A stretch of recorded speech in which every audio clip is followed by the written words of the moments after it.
Magandang umaga, narito ang mga dapat yung malaman para laging una ka sa balita.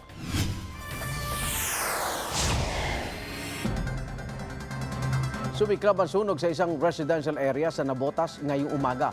At live mula sa Navotas, may unang balita si James Agustin. James! Yan, alas 5:33 ngayong umaga nang maapula na yung sunog sa isang residential area.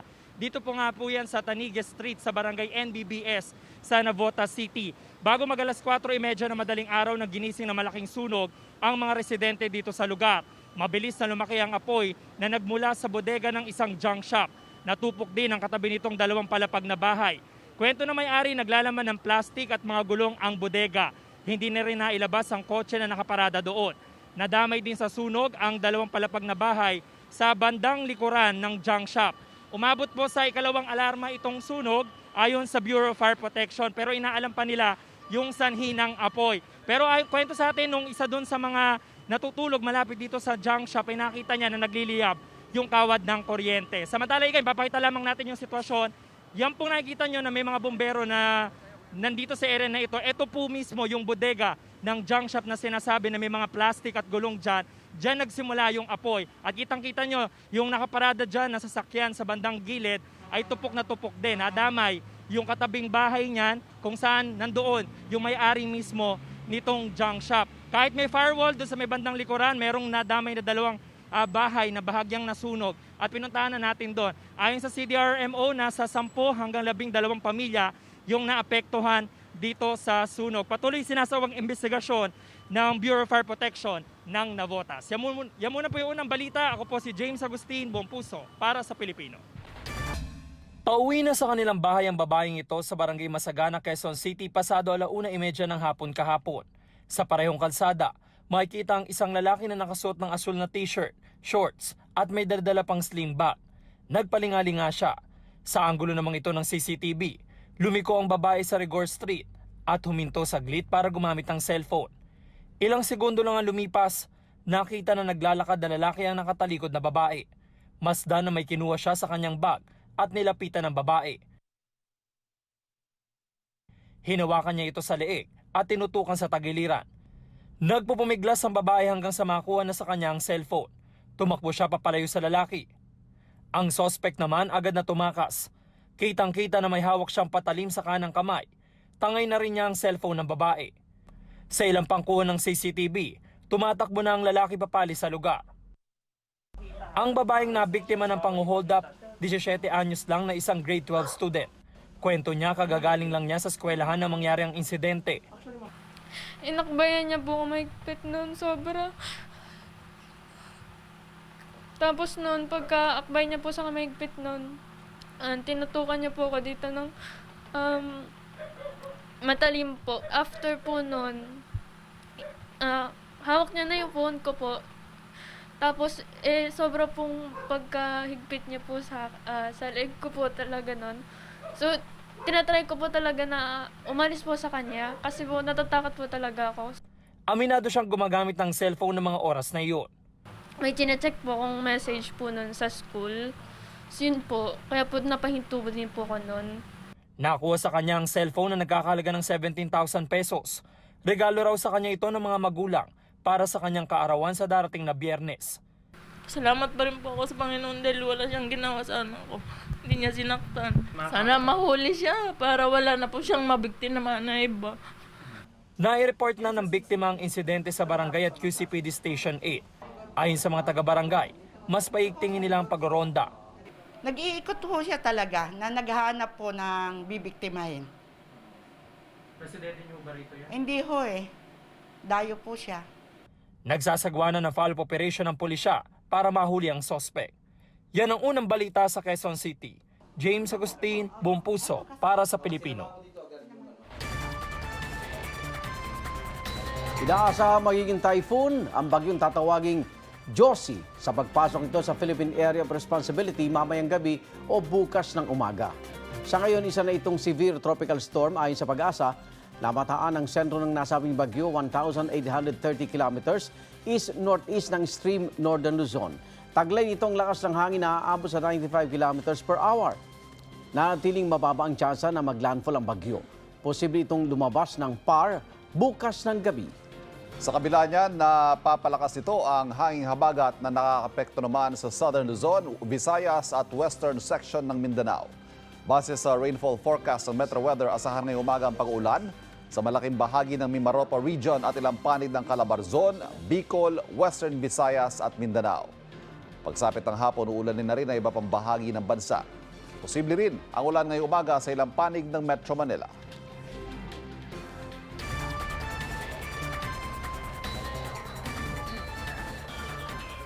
Dito ho tayo sa Marikina Public Market at dito nga ho, may isang lugar dito na mabibilhan ninyo ng mga imported at frozen na isda.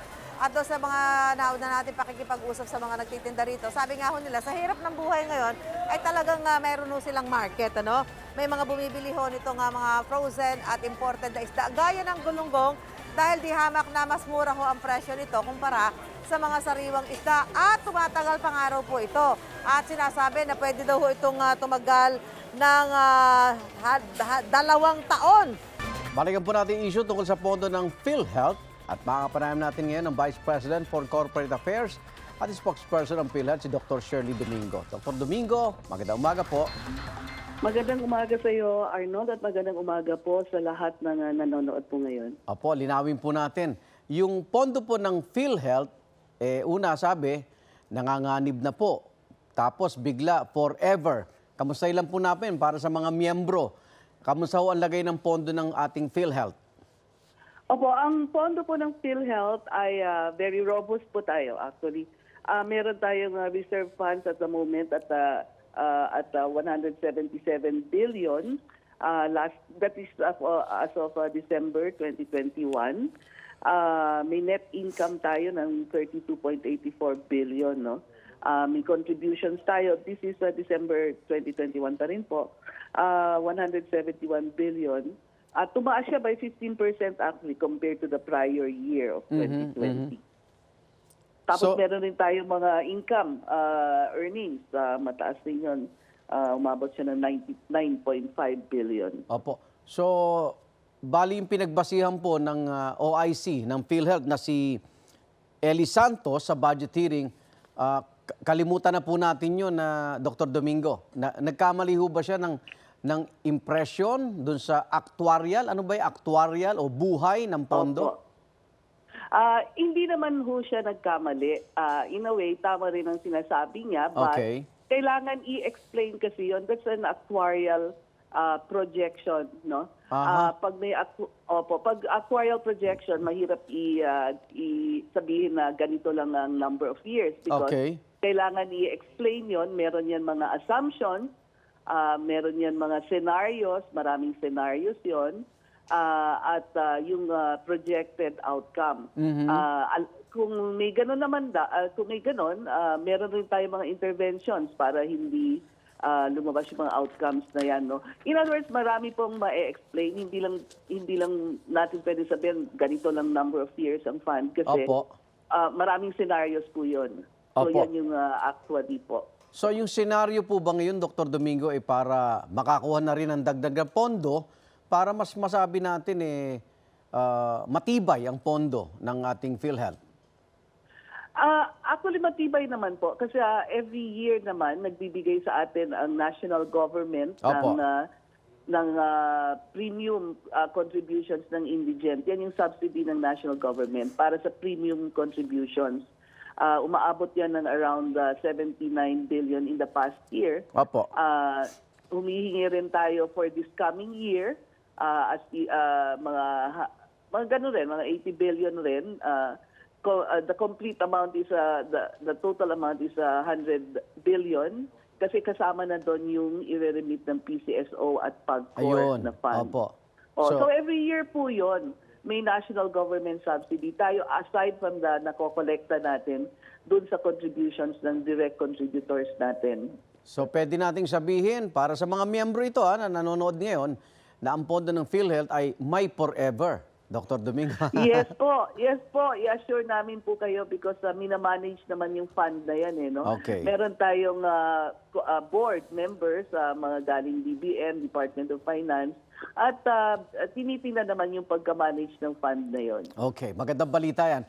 Pero may ihahabol lang kaming parang sumbong ito ng mga pribadong ospital. Ayaw daw tumanggap ng guarantee letters mula sa mga kongresista dahil hindi raw nagbabayad ang PhilHealth. Ito ba'y totoo? At kung totoo man, ano po ang solusyon dito, Dr. Domingo?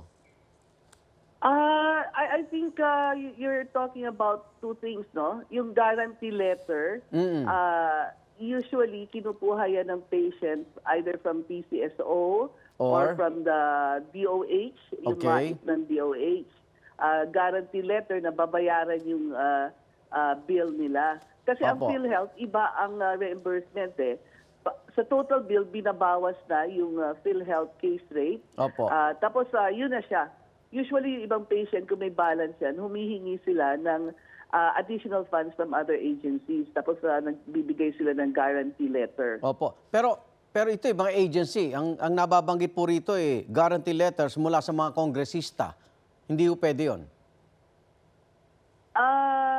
Hindi po kailangan kasi ng guarantee letter from the congressman. Yun. Kasi nga binabawas na yun yung sa PhilHealth side. Siguro you're referring to the balance ng bill pagkatapos tanggalin ang PhilHealth case rate.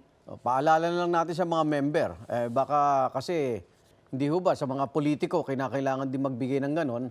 Parang tulong. Yung pala, hindi pwede yun. Paalala na lang po natin. Ay, maraming salamat po sa pagpapaliwanag. PhilHealth spokesperson Dr. Shirley Domingo. Ingat po kayo. Salamat din po. Keep safe, everyone. Salamat po. Plano raw ng Department of Human Settlements and Urban Development na makapagpatayo ng 1 milyong pabahay kada taon sa ilalim ng Administrasyong Marcos. Ayon kay Assistant Secretary Abilino Tolentino, sa pagtatapos ng taong 2022 ay aabot sa 6.5 million unit ang pangangailangan sa pabahay sa bansa. Plano raw itong matugunan ng gobyerno sa pamamagitan ng pambansang pabahay para sa Filipino program. Sa ngayon, nagsasagawa na raw ang DHSUD ng site inspection at nakikipag-ugnayan na sa mga LGU. We're now aiming for 6 million housing units over this administration, so over a period of 6 years. So magkakaroon po tayo ng production rate of 1 million housing units per year. Ang ating pong team DHSUD ay umikot na po. Hindi lamang po sa NCR, kundi po pati na rin po sa Visayas region upang makipag-partner sa local government units. At tuloy-tuloy po ang aming pag-ikot. No? Dito po sa NCR, Sir, nakipag-usap na po tayo, nakipagpulong na po tayo kay Mayor Vico Soto ng Pasig, Mayor Rufy Biaso ng Muntinlupa, Mayor Marcy Teodoro ng Marikina, Mayor Del Malapitan ng Caloocan, Mayor Imelda Calixto Rubiano ng Pasay, Mayor Francis Zamora ng San Juan, at Malabon City Mayor Ma'am Jeannie Sandoval.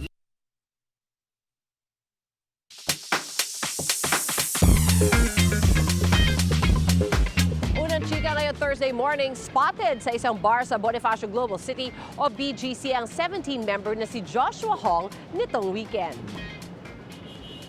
Ayon sa Korean entertainment website na Korea Boo, nag-celebrate ang K-pop idol at kanyang mommy ng Chuseok o Korean holiday ng Autumn Harvest. Ilang lucky fellow carrots naman ang still on cloud 9 nang makita at makausap si Joshua. Naging trending topic pa ito sa Twitter. Sabi nila gusto nilang respetuhin ang private time ni Joshua kaya itinago muna nila ito sa publiko.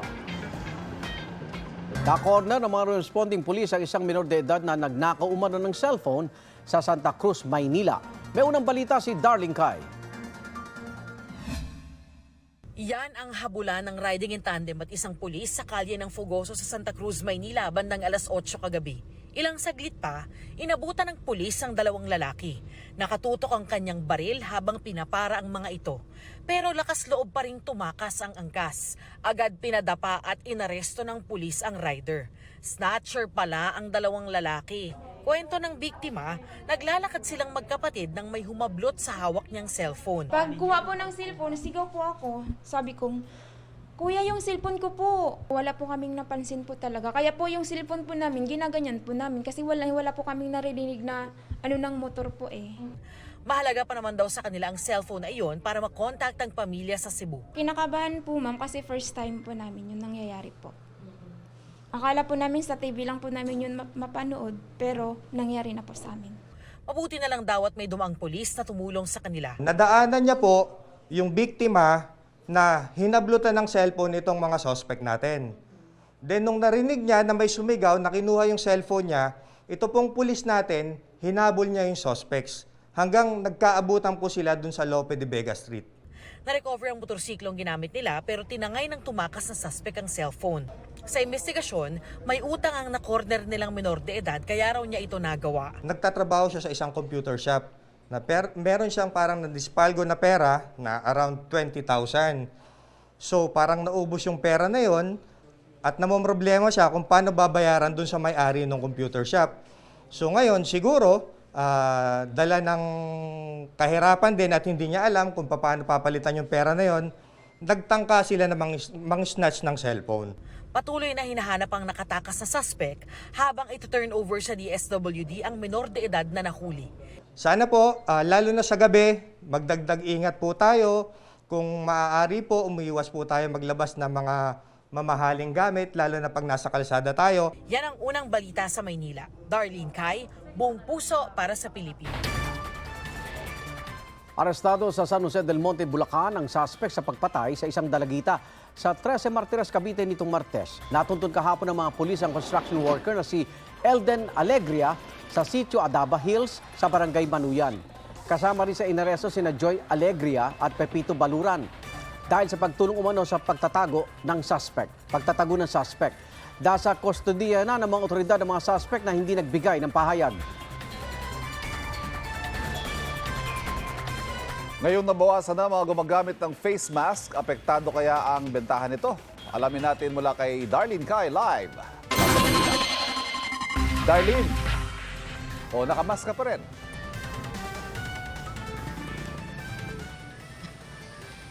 Ivan, meron pa kasing mga taong dumadaan-daan dito sa likod. Minsan, dumadami yung tao dito sa Divisoria. Pero sabi ng mga nagtitinda, hindi pa naman daw apektado yung kita nila. Pero kung sakasakali, handa sila sa posibilidad na mabawasan o di kaya wala nang bumili sa kanila. Mas marami ang hindi na nagsusuot ng face mask dito sa Divisoria. Pwede na yan na alinsunod sa utos ng palasyo na voluntaryo na lang ang pagsusuot nito kapag outdoors o nasa labas. Utos na ni Bongbong Marcos, voluntary na lang na magsuot ng face mask. Tsaka open air naman po ito. Kasi na rin naman po dito lahat naman po parang na rin na hindi na rin naman vaccinated na rin naman po ako. Kompleto na rin naman po ako ng vaccine. May ibang naka-face mask nga pero nasa baba naman. Pero mayroon pa rin namang pinipiling magsuot ng face mask. Depensa lang din po.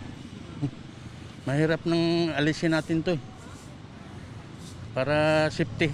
Sabi ng ilang nagtitinda ng face mask, hindi pa sila apektado ng anunsyong ito ng gobyerno. Parang hindi pa naman nagbago. Yung iba naman parang hindi pa naman nila maalis yung face mask. Normal pa rin naman. Dito raw nanggagaling ang malaking bahagi ng kita ni Mary Ann.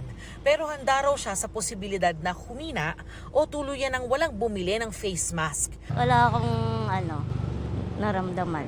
Kumbaga sa tanggap mo naman yun Kasi maaalis naman talaga yun. Pero kung si Francisco ang tatanungin, hindi naman talaga dapat tanggalin ang pagsusuot nito. Hindi po ba natin pwedeng pabayaan kasi narito pa rin po ang ating sakit na dumarating. Number 1 po, sa kasalukuyan, ang pag-iingat po, kailangan. Hindi pa rin daw niya ramdam ang paghina ng benta dahil marami pa ring lugar ang nagre-require nito gaya ng mga eskwelahan at opisina. Samantala, naghahanda ng mga vendor dito sa Divisoria para sa darating na Pasko. Kilala kasi itong pundahan ng mga nais ng murang Christmas shopping. Umu-order na raw sina Kay ng kanilang stocks. Mas pine-prepare namin yung mga mabibili, mga ganun. Kagaya ng mga laruan, ganun, medyas, yan. Wala pa naman daw nagki-Christmas shopping ngayon, pero payo nila, mas dapat sila mamili ngayon kasi sa Christmas, mas mahal na talaga.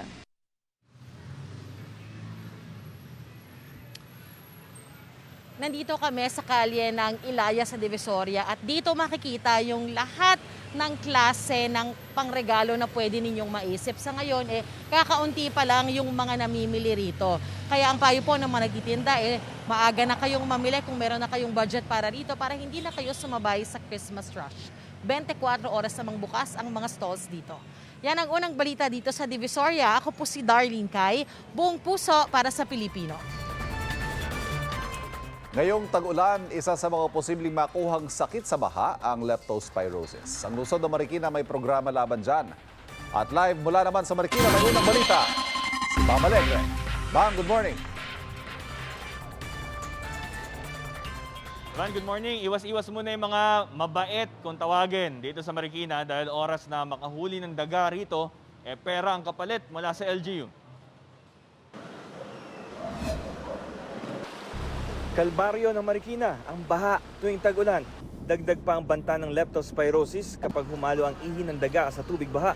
Kaya habang wala pang sama ng panahon, muling inilunsan ng lokal na pamahalaan ng Marikina ang programang Rat to Cash na sinimulan pa noong 2020. 200 pesos ang kapalit kung makahuli ng daga na 150 grams o higit pang timbang. Kaya dito sa Marikina Market, may ilang hindi tatanggi sa grasya kung makachamba ng daga tulad ni Ramil de Asis na taga-repak ng toyo. Sayang din yun, 200. Isang piraso. Ang daming daga dito sa palengke. Naakyat yan sa bahay lalo na pagbaha. Na yan sa bahay, nangangat-ngat yan. Mga damit, kahit anong ginat. Ay, maganda. Kung makita. Mga paninda nga, ginangat-ngat yan Ang tindero naman na si Mark Kaina, hindi rin palalampasin ng maging rat buster, lalo at may hatid silang peligro sa negosyo. Pera na din yan. Ang dami sir, minsan dalawa po, magsabay-sabay po. Pero sir kasi, minsan kasi yung mga paninda namin mabubutas po. Pero iyo daw yan kung ang kargador na si John Patrick Quijano ang tatanungin. Di na siya magbabakasakaling manghuli ng daga kahit may cash reward. Para gawin pera. Hindi, nakadiri yun Ayoko.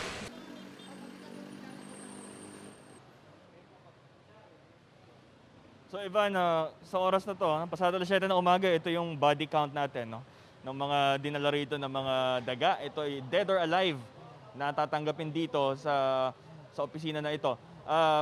Yun nga lang, kailangan natin ng paunawa din sa mga magdadalang daga rito na safety first din. Kailangan na wag kumayin at mag-disinfect kung kailangan manghuli talaga ng daga. Sa tala ng DOH, sa mula Enero hanggang Agosto, merong 1,467 na kaso ng leptospirosis sa buong bansa. Sa bilang na yan, 205 ang nasawi. So ito yung tanggapan dito. Ito ay magpapatuloy hanggang Biyernes. Live mula rito sa Marikina, Bam Alegre, buong puso para sa Pilipinas.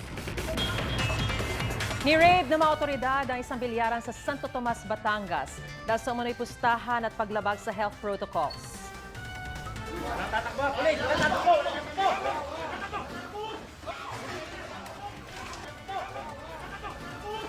Kumaripas ng takbo ang mga nanonood sa bagong bukas na bilyaran nang dumating ang mga pulis. Isa sa mga naroon ay ang billiards legend na si Efren Bata Reyes. Pero nilinaw niya, inimbitahan lamang siya sa nasabing laro. Hindi rin daw niya alam na may nagaganap na pustahan. Pinauwi rin siya ng mga pulis matapos makausap. Ayon sa pulisya, 19 ang arestado. Nakumpiska rin ang bet money na nagkakahalaga ng 14,000 pesos. Sinubukan ng GMA Regional TV Balitang Southern Tagalog na kuna ng pahayag ang may-ari ng bilyaran pero tumanggi muna ang PNP na iharap ito. At kaugnay po niyan, mga kapanayan po natin ngayong umaga. Walang iba kundi si billiards legend Efren Bata Reyes. Magandang umaga po sir, si Mariz po ito at live po tayo sa unang balita. Una po sa lahat, kumusta na po kayo? Nasaktan po ba kayo dun sa nangyaring raid? Kasi kitang-kita po namin dun sa video, talagang gulat na gulat po kayo. Hindi, bigla lang kasi natakot yung mga tao kasi may mga dumating. Bigla silang nagtakbuhan, napasama ako, nasasagi ako hinilala ako ng isang pulis para nilagila ako doon sa isang tabi. Sa gilid, oo. Baka daw masaktan ako Hindi po kayo nasaktan? Hindi, wala naman Okay lang kayo. Pero linawin lang po natin, sir, sa mga manonood, na imbitahan lang po kayo doon sa bagong bukas na bilyaran po na yon. Tama po? Yung bilyar, inimbita kami dahil opening nila. Ngayon, meron silang player, pinalaro nila sa akin. So, yun na, pagkatapos nun, nung naglalaban na kami, naglalaro na kami, siyempre, ang dami rin tao na nagagaling pa ibang lugar. Hindi man taga rin yung iba eh. Sila nagpupistahan. Nakikita rin sa video. May mga pera. Kaya nakikita sa video, naka-live eh. Nakita ng mga pulis at saka may nagsusumbong. Kaya pinuntahan. Babawalan lang.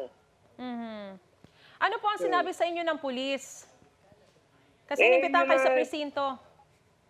Sabi yun, sasamahan ko daw yung mga tao doon kasi na dadalhin sila ngayon. Kakausapin lang daw kami ng pulis doon. Kausapin kami ng EPE, tapos papapicture lang, okay na. Kaya ano lang daw, para maganda na madala muna daw. Oo. May pangaral po ba sila sa inyo? Kasi mukhang 2 beses na po itong nangyari na nadamay kayo sa raid sa bilyaran. Oo nga. Kasi daw, kailangan daw, pagka pupunta ng ganyan, maglalaro, kukuha ng permit. Yung mayari kasi, hindi yata nakakuha ng permit, kaya medyo nagtapo sila doon. Tapos marami pang tao, naglalaro. Kaya, nanon nila ng ganyan. Kaya susunod daw, pagka ganyan, dadaan muna daw kahit sa munisipyo pa alam ko na maglalaro ko. Personal niyo po bang kakilala yung may-ari ng bilyaran na nag-imbita po sa inyo? Hindi ko kilala. Kausap, yung mga kasama ko rin na galing din sa ibang lugar, sila kausap. Sige, kasi naman ako pumayag, dumaan doon. Pupuntahan ko rin yung boss namin doon sa station eh. Dadalawin namin, padaan na lang kami doon. Alright. Ano na lang po ang inyo pong plano o magiging hakbang sa susunod? Dahil I'm sure sa mga nag-iimbita po sa inyo, nais nyo po laging paunlakan. Pero para hindi na po maulit yung ganitong pagkakataon na pati kayo nadadamay sa mga raid na ganyan, ano po ang balak nyong gawin? Yun na nga ang dapat gagawin. Bago pumunta, pagka nakipag-usap, pagka may nag-imbita, kailangan humingi muna silang permit sa barangay o tsaka sa mayor, sa munisipyo, sa mga EPE, ganyan. Para hindi nila mapuntahan din ganyan, at least meron ng permit. Ngayon, pagka walang permit, hindi na pupunta. Opo. Mahirap na kailan may permit, tsaka dapat nakapaalam sa kanila. Oo, at nang sa gayon na hindi rin po kayo madamay sa mga ganyan. Kayo naman ay naglalaro lamang at nagpapaunlak lang sa mga imbitasyon, ano? Oo. Alright. Alam mo yun, di man ako namumusta ba, takot ako mamusta sa sarili ko nervyoso ako Oo. Alright. Kaya iba yung namumusta doon. Oo, maraming salamat po at ingat po kayo at tanggalin niyo po doon sa sige, bolera. Napanood ko po kayo. Okay. Maraming salamat po. Billiards legend, Efren Bata Reyes. Dahil sa Kantyawan, nagkainitan ng mga taga-suporta ng magkalabang team sa isang basketball game sa Makati. Sa isang puntok, kinuyog ang isang babaeng kapatid ng player. May unang balita si Nico Wahe. Masayang basketball game sana ang layunin ng paligang ito sa Barangay Tejeros, Makati City noong linggo ng gabi.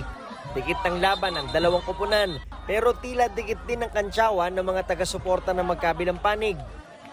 Sa gitna ng isang free throw, makikitang nagdo-dirty finger pa sa kabilang bahagi ng court ang grupo ng mga babae. Maya-maya, pumagitna pa sa court ang isang babae.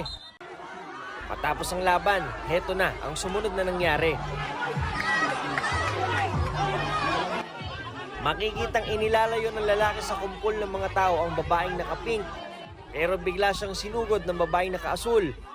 Ang nakapink, napatakbo na lang.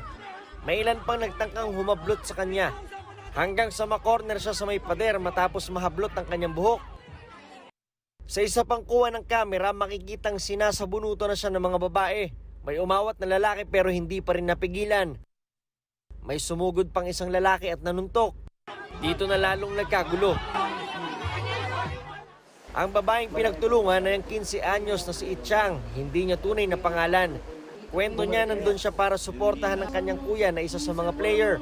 Nung medyo nagkakainitan na po ng laban po, ayun po, bigla na po silang Tapos sumasayaw-sayaw pa po sila.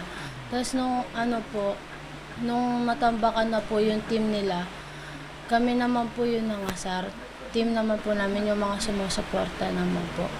Tapos po ayun, bigla na po akong sinugod. Sinusubukan na nga raw siyang ilabas sa court ng kanyang tiyuhin pero marami raw talagang sumusugod. Habang nagkukwento, bigla na lang napaiyak si Itchang. Sige lang. Sige lang na. Kwento mo lang. Tapos nung tapos nung tumatakbo na po ako, nahablot na po ako. Tapos ayun na po, nakuyog na po ako. Ang dami po nagsasabi, sarado na daw po yung gate. Para para hindi po ako makalabas. Sabi po, sarado niyo yung gate, katayin na yan dito. Kinakabahan na po ako, kala ko po talaga hindi na ako makakalabas ng buhay dun.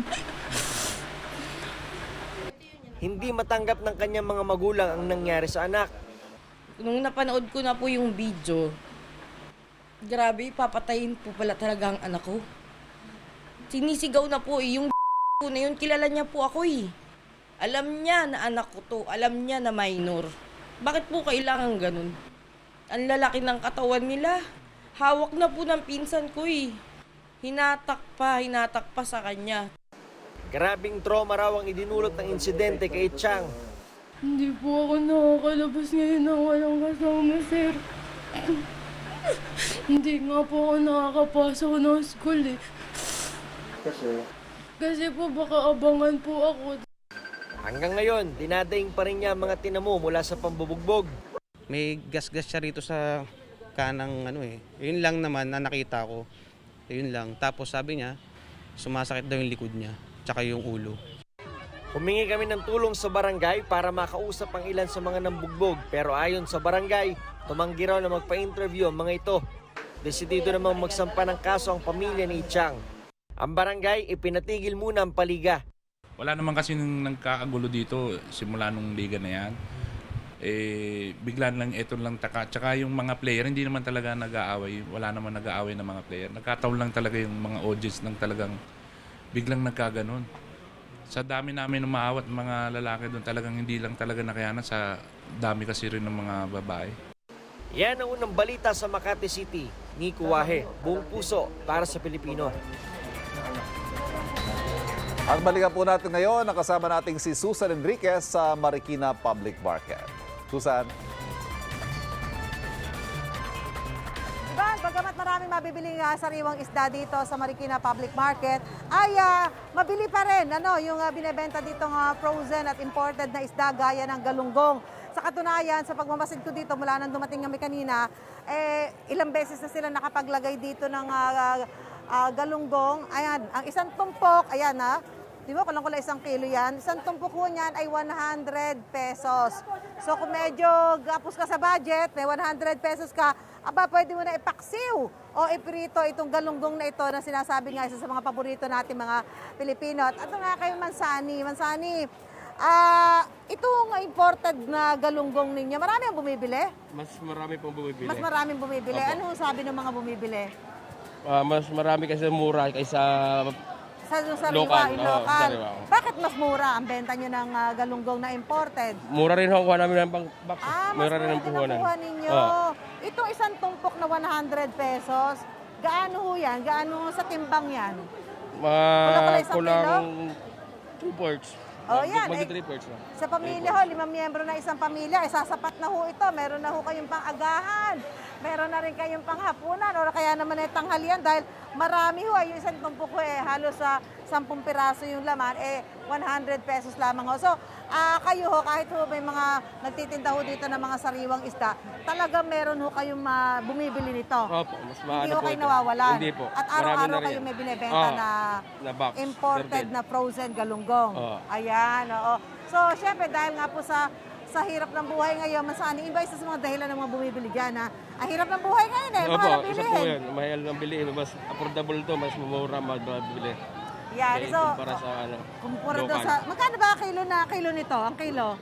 150, 140. Ang imported, ang local, 220, 200. ayo, malaki yung difference talaga, ano, medyo nasa 50 pesos mahigit, ano? Opo. Ang diferensya sa presyo ng imported at frozen na galunggong kaysa doon sa local na galunggong na nabibili. Sa ibang pamilihan nga po kulang-kulang is 300 pesos ang isang kilo ng mga local at sariwang galunggong. Kaya naman ho talagang may mga tumatangkilik nitong ibinebenta mga frozen at imported na galunggong na di hamak na mas mababa ang presyo. At mula po rito sa Marikina Public Market, balik po tayo sa studio.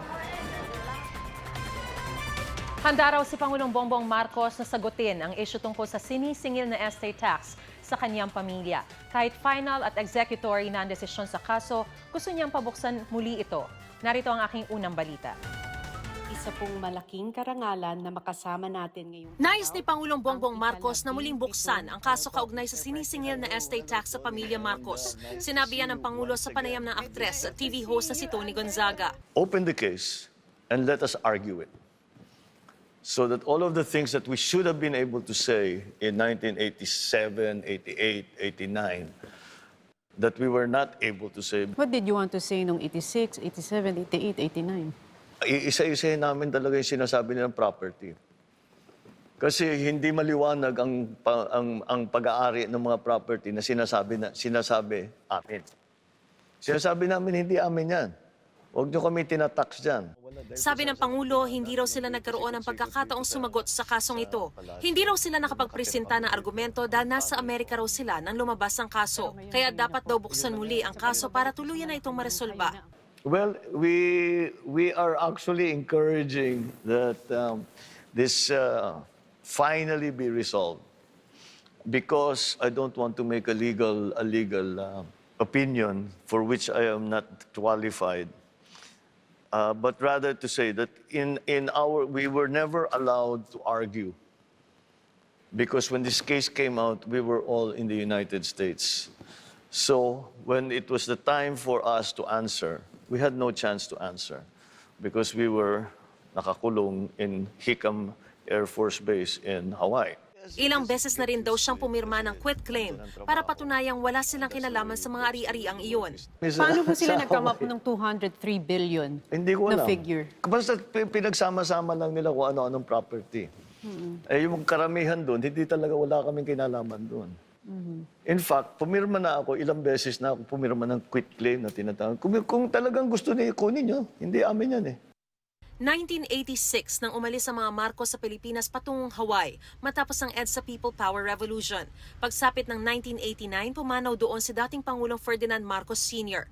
Ito ang naging mitsa na paglikha ng isang special tax audit team ng assessment ng tax liabilities and obligations ng yumaong Pangulo. Noong 1991, nag-issue ang BIR ng Deficiency Estate Tax Assessment na umabot ng mahigit 23 billion pesos noon. Oktubre ng taon ding yon, nagbalik sa Pilipinas ang nakababatang Marcos. 1993, naghain ng petisyon sa Court of Appeal si Marcos pero hindi siya kinatigan nito sa desisyong lumabas noong 1994. 1995 naman ang iapela niya ito sa Korte Suprema pero noong 1997, ibinasura ito ng Korte Suprema. Isa sa mga argumento noon ni Marcos ay ang pagsabing hindi sila nabigyan ng due process dahil hindi raw sila nabigyan ng pagkakataon na questionin ang mga ipinadalang notices of levy. Pero sabi ng Korte Suprema noon, ilang beses na naipadala kina Marcos ang mga abiso tungkol sa Deficiency Estate Tax Assessment nang makabalik na sila sa Pilipinas. Sabi pa sa desisyon ng Korte Suprema, wala raw ginawa sina Marcos para questionin ang mga assessment na ito. Ang desisyon ng Korte Suprema naging final and executory na noong 1999. Ibig sabihin, hindi na ito maaaring iapela. Nang aming hinga ng pahayag, sinabi ng Supreme Court na babasahin muna nito ang pahayag ng Pangulo kaugnay sa issue. Hindi naman sumasagot pa ang BIR sa aming mga tawag.